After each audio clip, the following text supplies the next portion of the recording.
Ah, salut, celle qui filme la télé. Jeudi 21 janvier 2022, triste jour, quand on s'est aperçu que voilà, maintenant il n'y a plus d'institutions, ça c'est clair. Les institutions, c'est réglé. Bon, donc maintenant c'est roue libre.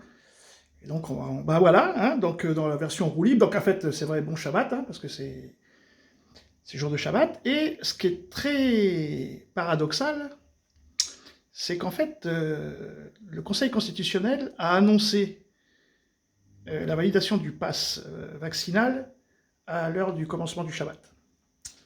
Donc voilà, je fais une petite... Bon voilà, donc du coup, on va écouter ce qui va nous arriver. Parce que à chaque fois, comme il nous l'annonce, au moins... Elle rêve. Je veux dire, il n'y a pas de suffisamment d'étudiants. Elle, c'est Madame Catastrophe, elle vient toujours annoncer la vérité. Diminuer leur internat d'1 an en étant docteur junior, il faut qu'ils aient leur thèse au bout de la 2e ou 3e année. Ils ne sont pas prêts encore à aller se sacrifier. Vous savez qu'ils font 60-80 heures par semaine en tant qu'interne. Et après, une fois qu'ils ont 25, 26, 27 ans, on va leur demander d'aller pendant 1 an à 300 km de chez eux, alors qu'ils sont peut-être déjà mariés, ils sont peut-être déjà installés et autres. C'est juste scandaleux. Ça, c'est une mesure soviétique. J'appelle ça, c'est une mesure soviétique. Je suis un peu déçue de la part de Valérie Pécresse parce que je pensais qu'elle avait une autre considération de la médecine et de la médecine libérale, mais on ne solutionnera pas ce qui a été mis en route il y a 20 ou 30 ans, à savoir la destruction de la médecine. C'est-à-dire que l'idée, c'est que les gens n'aient plus accès aux médecins et à la médecine pour diminuer. C'est comme ça que ça a été. L'esprit comptable, c'est ça. C'est s'il n'y a pas de médecin, donc ils ne pourront pas prescrire, donc les pharmaciens ne pourront pas délivrer de médicaments. Donc on restreint un peu à l'anglaise, si vous voulez. Et d'ailleurs, c'est le schéma qu'ils sont en train de choisir. Donc les gagnants de la crise Covid et depuis longtemps, ce sont qui actuellement? Est-ce que vous avez entendu parler des mutuelles? Qu'est-ce qu'ils ont fait pendant la crise de Covid?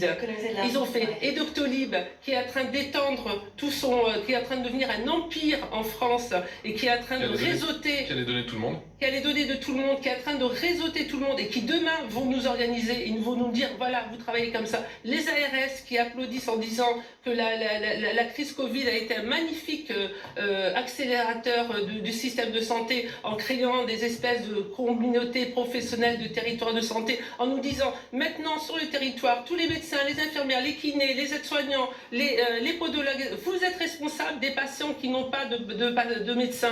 Mais comment ça, nous, on est responsables? Vous avez tout fait pour créer une pénurie et maintenant vous allez nous demander, alors qu'on travaille jusqu'à 19-20 heures et qu'on travaille les samedis, d'aller nous occuper des patients qui n'ont pas de médecin. C'est pas notre faute. En Ile-de-France, on a 62% de déficit de soignants, de médecins.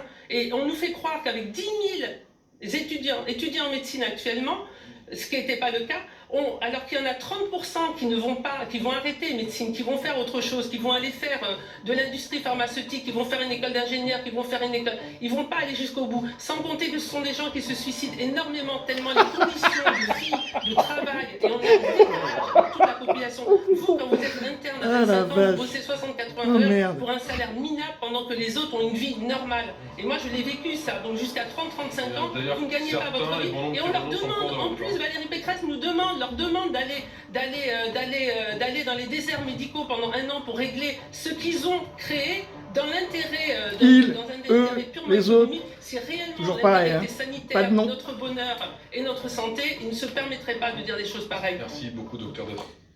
Bon, quand je pense que c'est moi qu'on dit que je suis un complotiste... La théorie du complot, c'est toujours la même chose. C'est quand c'est les autres, ça va, c'est quand c'est nous, ça va pas. Voilà, donc, en tout cas, le programme est annoncé, destruction de l'hôpital, destruction de la sécurité sociale, on y va gaiement, le feu vert est lancé, Conseil constitutionnel, on peut s'asseoir dessus, donc c'est roue libre, voilà. Bon, salut à vous, à tous, shalom sur vous, à plus, ciao.